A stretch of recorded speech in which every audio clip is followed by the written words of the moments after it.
നിങ്ങളിവിടെ വരുമ്പോൾ ടിക്കറ്റ് എടുത്ത് ഓൺലൈൻ എടുത്ത് വരെ കിട്ടുന്നല്ല. അപ്പോൾ നേരെ ലൈനിൽ കയറി എന്നാൽ മതി അകത്തോട്ട്. കാരണം അല്ലെങ്കിൽ നമ്മൾ ടിക്കറ്റിൻ്റെ ക്യൂവിൽ പോയി നിൽക്കണം. അങ്ങനത്തെ വഴിയൊക്കെ ഉണ്ട്. അപ്പോൾ നമ്മളങ്ങനെ വർഷങ്ങളുടെ ഡ്രീംസിന് മുൻപിലുണ്ടാവുന്ന എത്തിയേക്കാം. താജ്മഹൽ എൻട്രി ഗേറ്റാണ് കാണാൻ പോകുന്നത്. സൂപ്പർ എക്സൈറ്റ് അടിക്കുക. സോ നമ്മളങ്ങനെ വേൾഡ് വണ്ടറിൻ്റെ മുമ്പിൽ എത്തിയിട്ടാ.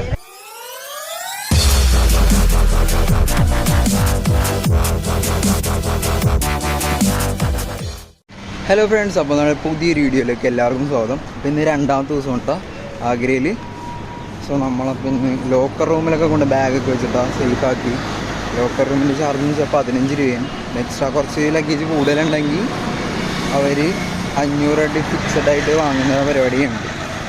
സോ എൻ്റെ അടുത്ത് ഒറ്റ ബാഗുള്ളതുകൊണ്ട് ഫിക്സഡ് വാങ്ങിയില്ല. പിന്നെ ലോക്ക് നമ്മുടെ കയ്യിലുണ്ടാവണം. അപ്പോൾ നിങ്ങൾ ദൂരയാത്രയാണെങ്കിൽ ലോക്ക് ജസ്റ്റ് ഒരു ചെറിയ ലോക്ക് വാങ്ങി ബാഗിലിടുന്നത് നല്ലതാണ്. ഇങ്ങനത്തെ ലോക്കർ ചെയ്യുന്ന സ്ഥലത്ത് നമ്മുടെ ബാഗ് ലോക്ക് ചെയ്തിട്ടുണ്ടാകും, എന്നാലേ അവർ വെക്കുള്ളൂ, അല്ലാണ്ട് അവർ വെക്കത്തില്ല. സോ അതൊന്ന് ശ്രദ്ധിക്കുക. ഇപ്പോൾ എനിക്ക് 15 രൂപയുള്ളൂ, 24 മണിക്കൂർ ബാഗ് വെക്കാം. പിന്നെ ഇപ്പോൾ ഞാൻ എൻ്റെ ഡ്രസ്സിങ് എന്ന് വെച്ചാൽ ഒരു നോർമൽ ലോക്കൽ ഒരു കൂറാവേശമാണ്. പാൻ്റൊക്കെ കുറച്ച് ഷോക്കൊക്കെയാണ്. അത് വേറെ ഇരിപ്പുണ്ട്, മാറാഞ്ഞതാണ്. കാരണം ഇവിടെ ഇങ്ങനെ ആണെന്നില്ലെങ്കിൽ നമ്മൾ പുറത്തുനിന്നുള്ള ആളാണെന്ന് മനസ്സിലാക്കും. ഒന്നാമത് എൻ്റെ ലുക്ക് കണ്ടാൽ തന്നെ ചിലർക്ക് മനസ്സിലാവുന്നുണ്ട് പുറത്തുനിന്നുള്ള ആളാണെന്ന്. സോ ഇങ്ങനെ ബാഗൊക്കെ ലഗേജ് ഒഴിവാക്കി ഫ്രീ ആയിട്ട് നടക്കാൻ നമുക്ക് ഇവിടുത്തെ ആൾക്കാർ പെട്ടെന്ന് മനസ്സിലാക്കുമെന്ന് ഉദ്ദേശിക്കുന്നത് ടാക്സിക്കാരാണ്. വെറുതെ നമ്മളെ പുറകെ കിടന്ന് ശല്യം ചെയ്തുകൊണ്ടിരിക്കും. ഇപ്പോൾ ടാക്സി എടുക്കാൻ താല്പര്യമില്ലെങ്കിൽ എന്ന് പറഞ്ഞാലും പുറകെ വരും. ഇപ്പം അങ്ങനെ മൈൻഡ് ചെയ്യാണ്ട് ഇപ്പോൾ ലോക്കൽ ആൾക്കാരൊക്കെ നടക്കൂലേ, അതുപോലെ ഞാൻ നടക്കണം. വഴിയൊന്നും കറക്റ്റായിട്ട് അറിയില്ല, പക്ഷേ എല്ലാം അറിയാമെന്നുള്ളൊരു മൈൻഡ് അങ്ങോട്ട് നടക്കണം. ഇല്ലെങ്കിൽ ഇവന്മാരെ നമ്മളെ പറ്റിക്കാൻ വരും. നമുക്ക് കുറച്ചറിയാമെങ്കിൽ ആ ഒരു തുമ്പ് പിടിച്ച് പോവുക. പിന്നെ ഇപ്പോൾ ഫോണുള്ളതുകൊണ്ട് വലിയ സീനില്ലല്ലോ. അപ്പോൾ അതൊന്ന് ശ്രദ്ധിക്കുക. ഇവിടെ ഓട്ടോക്കാരെ അടുത്ത് വഴി വയ്ക്കാൻ നിൽക്കരുത്. അവർ പറയും ബസ് സ്റ്റാൻഡാണ്, അത് ദൂരമാണല്ലോ. അപ്പോൾ കുറേ പോകണം, കുറേ നടക്കാനുണ്ട്. ഓട്ടോയിൽ പെട്ടെന്നാക്കി തരാം, 50 രൂപ എന്ന് പറയും. അവിടെ ചെല്ലുമ്പോൾ 150 രൂപ പറയും. ഞാനെങ്കിൽ അതിൽ കൂടുതൽ പറയും. ഈ വഴി ബ്ലോക്കാണെന്ന് പറഞ്ഞാൽ ആ വഴിയൊക്കെ നമുക്കൊന്നും പറയാൻ പറ്റില്ല, അതാണ്. സോ നിങ്ങൾ അതൊന്ന് സൂക്ഷിക്കുക. സംസാരിച്ച് ഓവറാക്കണില്ല, ഫോണിൽ ചാർജില്ല, കുറവാണ്. സോ ഇന്ന് നമുക്ക് ഏതായാലും ആഗ്രഹം എത്തിയിട്ടാണ് താജ്മഹലിൻ്റെ അടുത്ത്. സോ ഇവിടെ നിന്ന് ബസ് കിട്ടില്ല, ഞാൻ നേരെ നടക്കും. എനിക്ക് ഇങ്ങനെ പ്രത്യേകിച്ച് പണിയൊന്നും ഇല്ലാത്തതുകൊണ്ട് നടക്കാമെന്ന് ആലോചിച്ചു. ആ ഒരു ഫണ്ട് സേവ് ഇട്ട് കഴിഞ്ഞാൽ നമുക്ക് ഫുഡ് അടിക്കാം. ഇവിടെ തീറ്റി കട തുറന്നിട്ടില്ല. നമ്മൾ ഇന്നലത്തെ വീഡിയോയിൽ കണ്ടില്ലേ, ഒരു റൊട്ടി കട, 2 റൊട്ടി കഴിച്ച് 20 രൂപ. അവിടെ നിന്ന് തന്നെ കഴിക്കാം. വയറിന് വലിയ സീനൊന്നുമില്ല, കുഴപ്പമൊന്നുമില്ല. സോ അവിടെ നിന്ന് തന്നെ കഴിക്കാം. അപ്പോൾ തിരിച്ച് വരുമ്പോൾ അതായിട്ടുണ്ടാവും. പോണ വഴിക്ക് എവിടെ നിന്നെങ്കിലും എന്തെങ്കിലുമൊക്കെ കഴിക്കണം. സോ അതൊക്കെയാണ് പരിപാടി. ഇന്നലെ നമ്മൾ ഇവിടെ നിന്നാണ് വീഡിയോ എടുത്ത്. താജ്മഹൽ കൊണ്ട് നേരെ താജ്മഹൽ 8 കിലോമീറ്ററിനുണ്ടോ ഈസ്റ്റ് ഗേറ്റ്. ഇതാണ് ഇവിടുത്തെ മെയിൻ സർക്കിൾ. ഇവിടെ നിന്ന് ഡീവിയേറ്റ് ചെയ്താണ് പല സ്ഥലത്തോട്ട് വന്ന് നേരെ പോയി കഴിഞ്ഞാൽ ആഗ്ര ഫോർട്ട്, താജ്മഹൽ, അങ്ങനത്തെ കാര്യങ്ങളൊക്കെയാണ്. അപ്പുറത്തെ റോഡ് സൈഡിലൊക്കെ വാൾ പെയിൻറ്റിങ്ങും കാര്യങ്ങളൊക്കെ വെച്ചിട്ടുണ്ട് കേട്ടോ. ഓപ്പോസിറ്റ് സൈഡിൽ കൂടെ വണ്ടി തന്നെ പിടിച്ചിട്ടുണ്ട് പോയേനെ. ഈ സൈഡിലൊക്കെ ഉണ്ട് വാൾ പെയിൻറ്റിങ്, അതൊക്കെ ഫെയ്ഡായിട്ടോ. സോ നമ്മളങ്ങനെ ഇവിടുത്തെ ലോക്കൽ സ്ട്രീറ്റ് ഏരിയയിലൂടെ നടന്നു നോക്കിക്കൊണ്ടിരിക്കുകയാണ് കേട്ടോ. കുറേ പൊട്ടിപ്പൊളിഞ്ഞ കടകൾ, പിന്നെ റൈറ്റ് സൈഡിലും കടകളൊക്കെ ഉണ്ട് കേട്ടോ. ഭയങ്കര ചൂടാണ്, കൈയൊക്കെ ഒരുമാതിരി ആയി തുടങ്ങി.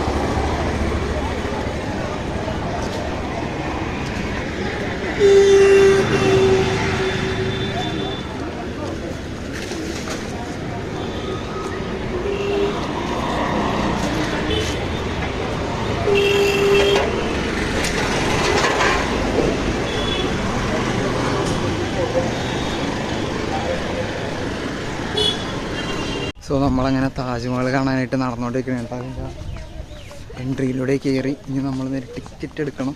അതൊക്കെ എങ്ങനെയാണെന്നറിയില്ല. ഇതിൻ്റെ കാഴ്ചകളൊക്കെയാണ് ഇനി കാണാൻ പോകുന്നത്. ചെറുതായിട്ട് എക്സൈറ്റഡ് ആണ്. കുറേ വർഷങ്ങളുടെ ആഗ്രഹമാണ് സാധിക്കാൻ പോകുന്നത്, കുഞ്ഞു നാളിട്ടുള്ള ആഗ്രഹം. സോ ഇതാണ്ട് അതിൻ്റെ എൻട്രി.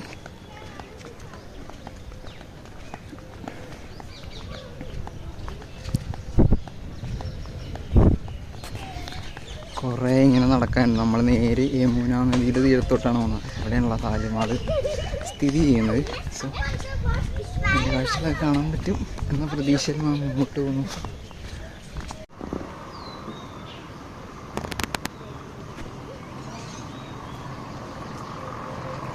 അങ്ങനെ ആരെയും പേടിയില്ല, ഇങ്ങനെ ആൾക്കാരെ കണ്ടിരിക്കണേ, ആരെങ്കിലും കൊടുക്കണേ കഴിച്ച്.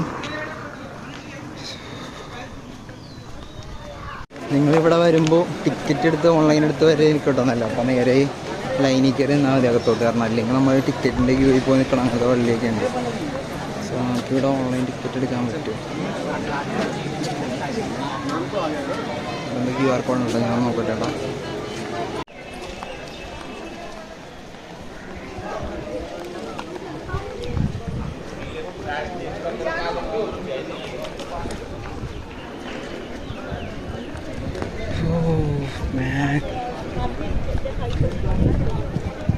നമ്മളങ്ങനെ വർഷങ്ങളുടെ ഡ്രീംസിന് മുമ്പിലുണ്ടാവും എത്തിയേക്കാം. താജ്മഹൽ ഇൻട്രിഗേറ്റാണ് കാണാൻ പോകുന്നത്. സൂപ്പർ എക്സൈറ്റഡ് മോനെ.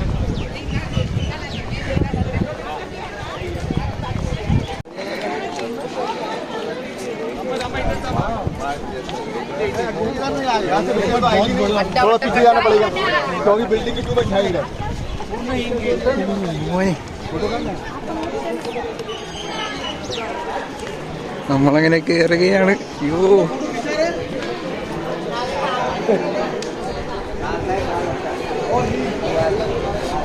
വെട്ടം പയ്യെ പയ്യെ താജ്മഹൽ ഇങ്ങനെ തെളിഞ്ഞു വരും കേട്ടോ.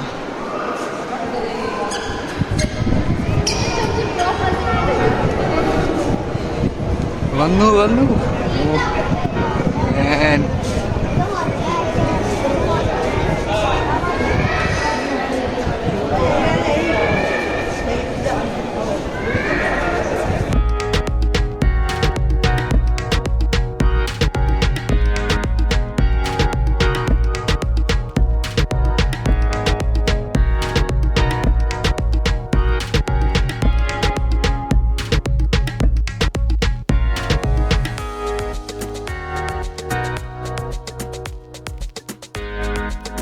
സോ നമ്മളങ്ങനെ വേൾഡ് വണ്ടറിന്റെ മുമ്പിൽ എത്തിയതാ.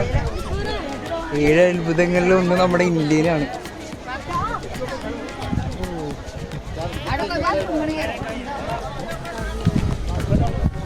താജ്മഹൽ ഷാജഹാൻ മുംതാസിന് വേണ്ടി ഉണ്ടാക്കിയ പ്രണയ സമ്മാനം.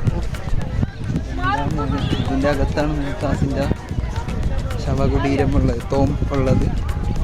സോ ഇതിൻ്റെ ഹൈറ്റ് എന്ന് വെച്ച് കഴിഞ്ഞാൽ 78 മീറ്ററാണ് കേട്ടോ. സൂപ്പർ എക്സൈറ്റഡ്, വാക്കുകൾ കിട്ടുന്നില്ല. ആരും എൻ്റെ മുഖത്തൊന്നും എനിക്ക് മനസ്സിലാക്കിയില്ല ഞാൻ ഇത്രത്തോളം സന്തോഷം. കുറേ നാൾക്ക് ശേഷമാണ് ഇത്രയും സന്തോഷിക്കുന്നത് കേട്ടോ.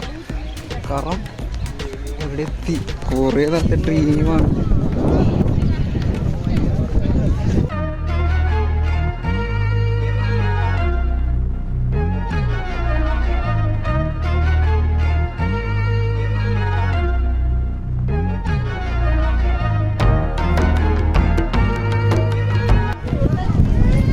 ബാക്കി കാണുന്ന കാഴ്ച ഉണ്ടാവും. ഇങ്ങനെ ഇതൊക്കെ കണ്ട് വീട്ടിരുന്നാൽ മതി, ഇവിടേക്ക് വരണ്ടേ.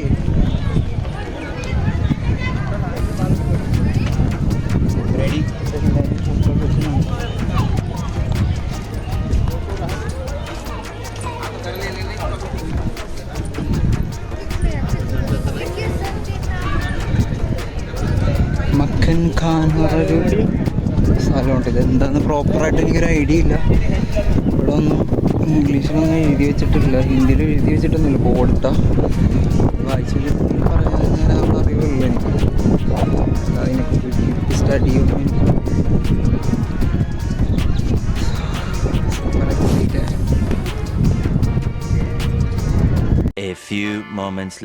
നമ്മളങ്ങനെ താജ്മഹലിന് മുമ്പിൽ ഇപ്പോൾ ഒരു മരത്തിൻ്റെ ചുവട്ടിലേക്കാണ് കേട്ടോ. അപ്പോൾ 2 പേര് ഇവിടെ നിന്ന് കമ്പനി കിട്ടി. സാറെ കൊണ്ട് കുറച്ച് ഫോട്ടോസൊക്കെ എടുപ്പിച്ച് അടിപൊളി. എന്നിട്ട് സെൻഡ് ചെയ്ത് വാങ്ങി. പിന്നെ ഫോണിൽ കിട്ടുന്നില്ല, ലൈറ്റ് ഓവർ ലൈറ്റ് ആയതുകൊണ്ട് ചെറുതായിട്ട് കിട്ടുന്നില്ല. ഫോട്ടോ എടുത്തു തന്നു. അപ്പോൾ നമ്മുടെ ബാക്കിൽ കാണുന്നതാണ് താജ്മഹൽ. ഈ ഒരു ഫ്രെയിമിൽ കുറേ ഭയങ്കര സന്തോഷം കൊണ്ടിരിക്കാൻ പറ്റുള്ള ഒരവസ്ഥയാണ്. അത്ര എക്സൈറ്റഡ്. ഈ ഒരു താജ്മഹൽ പണിയാനായിട്ട് 20 വർഷം എടുത്തിട്ടാ. പിന്നെ 200ഓളം ക്രാഫ്റ്റ്മെൻ, അതായത് പണിക്കാരുണ്ടായിരുന്നു ഇത് പണിയാനായിട്ട്. സോ അത്രയും പേരുടെ കഷ്ടപ്പാടാണ് ഈ ഒരു കാണുന്ന പുറകിൽ. ഡോക്ടറാഫിലാവും. ഓ മോനെ, ഈ ഒരു ഫ്രെയിമൊക്കെ എനിക്ക് വാക്കുകൾ കിട്ടുന്നില്ല കേട്ടോ, പറയാം ഭയങ്കര സന്തോഷം. ഒരു ഇന്ത്യക്കാരെന്ന നിലയിൽ നമ്മൾ അഭിമാനിക്കുന്ന ഒരു മോണമെൻ്റാണ് ഈ കാണുന്നത്. ഇതിൽ മോർണിംഗ് വന്നു വെച്ചെങ്കിൽ ഇതിലും ഭംഗിയായതാണ്, അല്ലെങ്കിൽ ഈവനിങ് വേണം നിങ്ങൾ. പിന്നെ ടിക്കറ്റിൻ്റെ കാര്യങ്ങളൊക്കെ ഞാൻ പറഞ്ഞുതരാം കേട്ടോ. ടിക്കറ്റ് 45 രൂപയാണ്. ഇതിൻ്റെ പുറത്ത് മാത്രം കയറണമെങ്കിൽ, പുറത്ത് മാത്രം കാണണമെങ്കിൽ, അകത്തോട്ട് കയറണമെങ്കിൽ 200 രൂപയാണ്. ഞാൻ സ്പീഡിൽ പറയുന്നത് എന്താണെന്ന് വെച്ച് കഴിഞ്ഞാൽ ഫോൺ ഓഫായി കഴിഞ്ഞാൽ എനിക്ക് പുറത്തോട്ട് ഇറങ്ങാൻ പറ്റില്ല. പുറത്തോട്ട് ഇറങ്ങണമെങ്കിലും QR കോഡ് കാണിക്കണം ടിക്കറ്റിൻ്റെ. അപ്പോൾ ഫോൺ ഓഫായി കഴിഞ്ഞാൽ ശരിയാവില്ല. സോ ഞാൻ പെട്ടെന്ന് ഇതൊക്കെ വീഡിയോ ഒന്ന് ചുരുക്കാനായിട്ട് ശ്രമിക്കണം, അല്ലെങ്കിൽ നമ്മൾ ഫുള്ള് കവർ ചെയ്തിട്ടേ പോകുള്ളൂ. സോ ക്യാമറ ഉള്ളത് എടുത്തിട്ടില്ല, വീട്ടിൽ നിന്ന് ഇറങ്ങിയ ക്യാമറ എടുത്തിട്ടില്ല, ക്യാമറ എടുക്കാൻ കഴിയും. അപ്പോൾ ഫോണിലാണ് എല്ലാം ചെയ്യുന്നത്. ഞാൻ പറഞ്ഞല്ലോ ഫോണിൽ ഇല്ലെങ്കിൽ ശരിയാവില്ല. അപ്പോൾ എന്തായാലും നമ്മുടെ ഇന്നത്തെ ഒരു വീഡിയോ ഇത്ര ഉള്ളൂ. ഇത് ചുരുക്കി പറയാനേ ഉള്ളൂ. ഇനി ഞാൻ ഡീറ്റെയിൽ ആയിട്ടൊരു വീഡിയോ ചെയ്യും ഇവിടെ എങ്ങനെ വരാം. നമുക്ക് മാക്സിമം ബഡ്ജറ്റ് ഫ്രണ്ട്ലി ആയിട്ടുള്ളത് ഞാൻ പറഞ്ഞുതരാം, എൻ്റെ എക്സ്പീരിയൻസിൽ ഞാൻ പറഞ്ഞു തരുന്നതായിരിക്കും. അപ്പോൾ എന്തായാലും നമുക്ക് ഇനി റെയിൽവേ സ്റ്റേഷനിൽ ചെന്നിട്ട് കാണാം. അപ്പോൾ ഇനി അടുത്ത വീഡിയോയിൽ കാണാം കേട്ടോ. അപ്പോൾ എന്തായാലും ശുഭദിനം. ബൈ.